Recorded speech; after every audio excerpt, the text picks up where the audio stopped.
Blind wine tasting. Another good pop. That was a good pop. Oh, that's cork. Okay. Cheers. Cheers. Do your thing. Master Sommelier. All right. Well, okay. So this wine is a deep ruby red color with purple staining to the tears. So yes, it is staining the glass with some purple tears and beautiful formed arches. Yeah, which are quite well defined. So alcohol is pretty up there, or sugar. All right. On the nose. On the nose, the wine is clean. It's quite perfumed. A lot of blackberry, mostly like really ripe, delicious, succulent blackberry, black cherry. It's a tone of violet, fresh, kind of fresh violet. Then there's a tone of chocolate. So for me, this wine has seen a little bit of oak, a little bit of chocolate, a little bit of clove. It's quite perfumed, but not like really, lifted. I think it's a good wine, but not like something incredibly exceptional. The more I swirl, the more I actually smell spices. More clove, more cumin, nutmeg, baking spices though. So for me, evoking a little bit more of French oak. Yeah, a little bit of clay, wet clay. That's on the nose. Palate.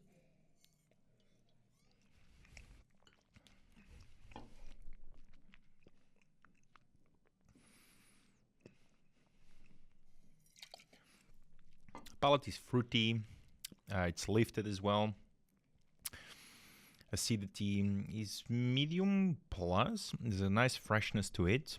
Alcohol is warming. It's probably around the 13.5 to 14%. It's actually really quite warming. I wouldn't quite go to 14.5%. I think just the overall structure of the wine doesn't quite support it. So, 13.5 I think is good. 14 up there. Then body is medium plus. There's a good strong texture, richness to it. Fruit profile, again, evoking that blackberry, black cherry, especially, and blueberry, actually. I don't think I've mentioned on the nose, but yeah, blueberry, a lot of blueberry, which is quite ripe as well, quite juicy. A lot of violet, fresh violet.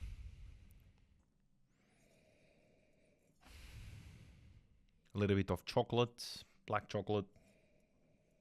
And then again, that baking spice, clove, cumins, nutmeg, which for me indicates that the wine has been aged in a little bit of new oak, or at least partial new oak. Yeah, there's no really evidence of tertiary aroma, so it's pretty youthful. It's young wine, maybe 2 to 3 years old. Yeah, I think I have an idea of what this could be. To me, he has that vibrancy of a Malbec or the Cabernet Franc. I think for Cabernet Franc, I would want to see a little bit higher acidity and a little bit more of that pyrazine from the Cabernet family. That green bell pepper, slightly fresher texture to it, but a fresher feel to the wine. But I think Malbec suits well. Wine from Argentina, for example, Mendoza. I think he has totally this kind of character. Yeah, let me have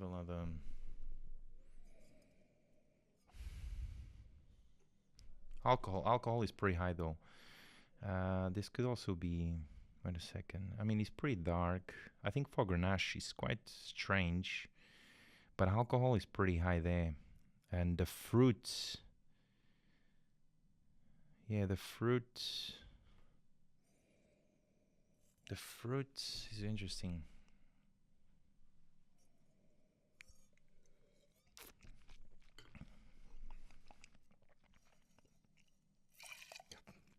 Yeah, the more I taste it, the more red fruit I add to this wine as well. So a mixture of black and red, and the alcohol is strikingly high. Let me just taste the acidity again.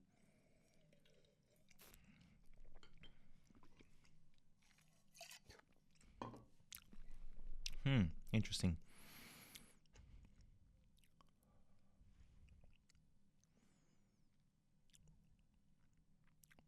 Yeah, no, I'm completely wrong.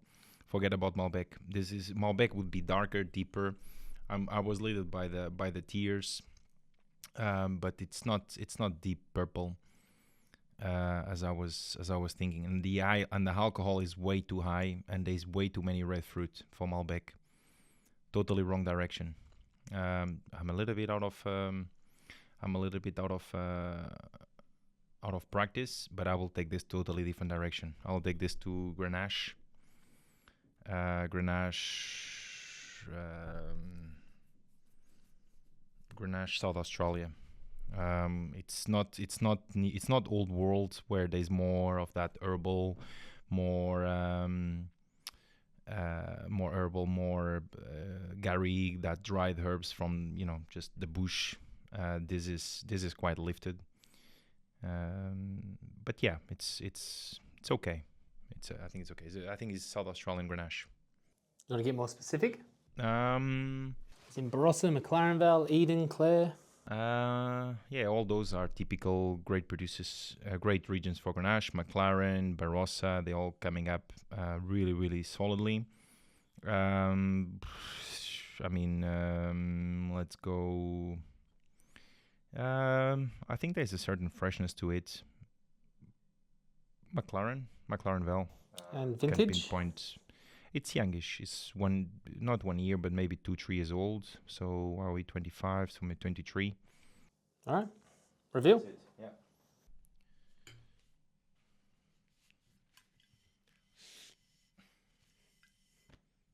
Oh, thank God.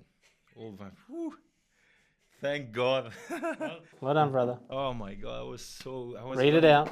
I was going so wrong with the bloody Malbec, but yeah, I'm a little bit out of touch. But Clarendon Hills, Old Vine Grenache. Thank God, 2023. Far out. When you were going down the Malbec path, I was like, the wheels are off. You know what? It's pretty concentrated. It's pretty like purple for Grenache. It's quite a good concentration, which again led me to that Malbec. Even the tears are staining, but not quite as purple staining as Malbec would be. And then the more I tasted it, it becomes more and more red fruit. You just open the bottle.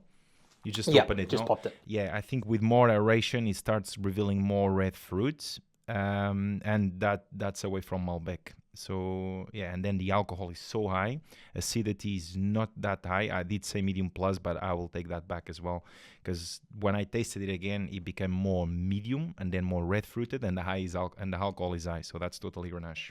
I also just had to triple check, but Blewett Springs is McLaren Vale. So you only got Grenache, you got McLaren Vale, and you got the vintage. Yeah, but that is a bang on guess, mate. Yeah, but far out. Yeah, but I was going completely wrong direction with the Malbec initially. But yeah, you never know. It's New World, it's fruity, it's and some Malbecs could show a little bit. I think for me the main difference between Malbec and Grenache here, it's the alcohol. I think Grenache reveals always a little bit more alcohol. So this is bang on 14%. Oh, I didn't even check that. Malbec would be deeper, would be more staining, and would be more floral. I think even more of that violet. I think this is quite pretty. There is a little bit, but it's not lifted as a Malbec, or even as I touched based on Cabernet Franc, but Cabernet Franc would be more color could be very, very similar to this, but I think Cabernet Franc would be a touch more green notes, more herbal, more green bell pepper, etc. So I'm happy I go this direction after all with the Grenache. Mate, you're fucking ridiculous. Well done. Yeah.